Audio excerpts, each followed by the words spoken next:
over the last few weeks, not an awful lot seems to have been happening. It was a bit like, are they actually going to be building? Matthias was certainly a bit concerned that there seemed to be nothing there. And then we turn up today and suddenly these panels are up. Somebody's been working and beavering away in the background to bring it to fruition. The concrete panels seem to be up very fast.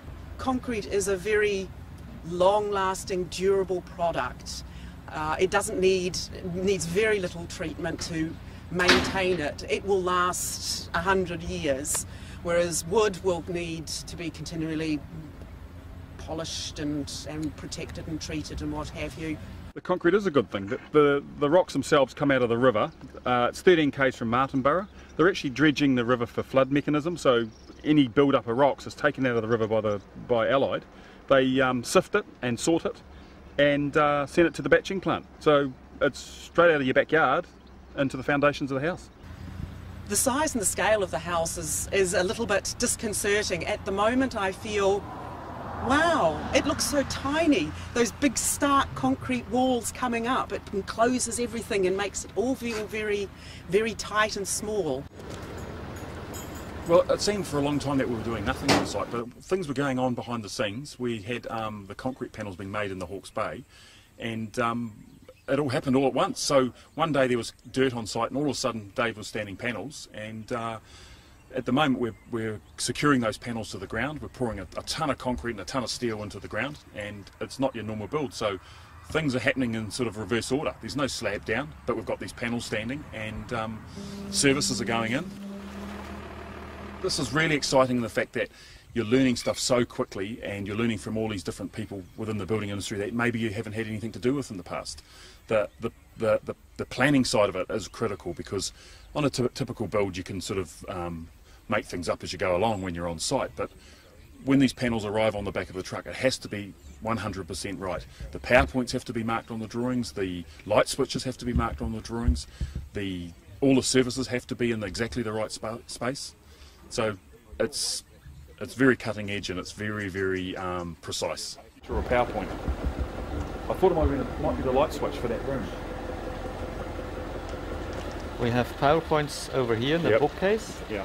That would be the light switches. What will happen is this will sit. It'll sit under there. And our window's actually going to sit up like that, and we'll have a metal flashing that comes underneath here and out over the top. So any water that gets in through here runs down onto this metal flashing and then out. And that's part of the building code. You've got to do that because we haven't got a cavity. We haven't got a draining cavity.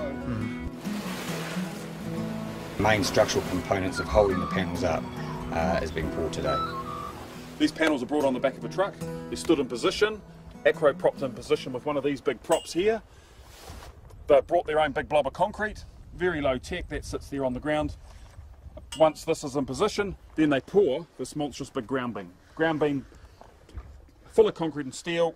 Once that's set, take the prop and the blob of concrete away, holds itself up, job done. Yeah, a couple of them were required tweaking, let's say.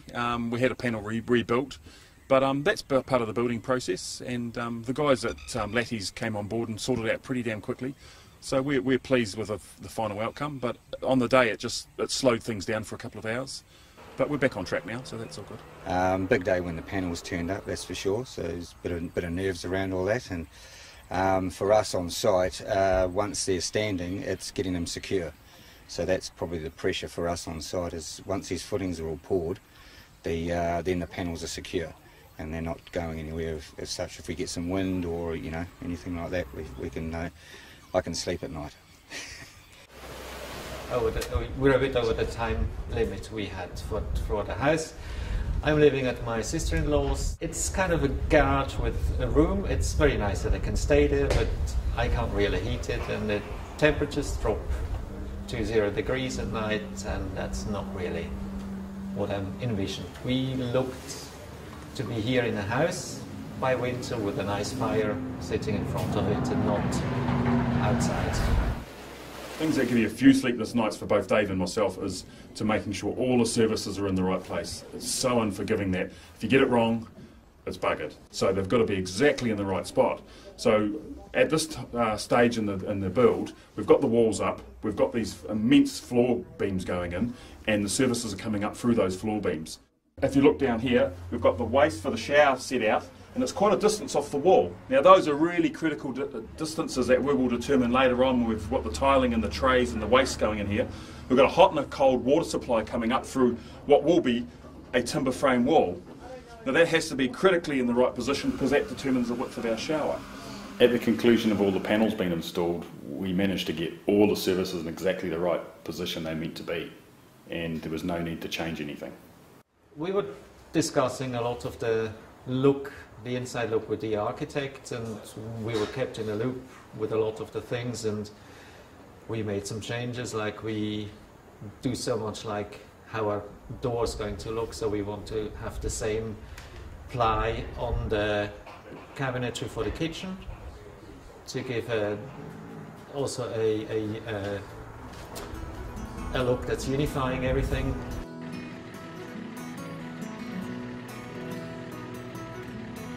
We had a big start today, big day today. Obviously the pouring of the floor, which is pretty exciting. It's black, or as black as we can get it, and there's been 25 kilos of black oxide put into 1 cubic metre of mix. So there's a lot of black oxide in this floor, so it should polish up nice and shiny and nice and black. And yeah, we've had what have we put in? About 23 cubic metres of concrete. Boys are just finished now. Now they've just got it's a bit of a waiting game for it to get hard enough to put the machines on. And once that's all done, we're ready to move on to the next stage. The original date to move in was March 2013, which I never really believed.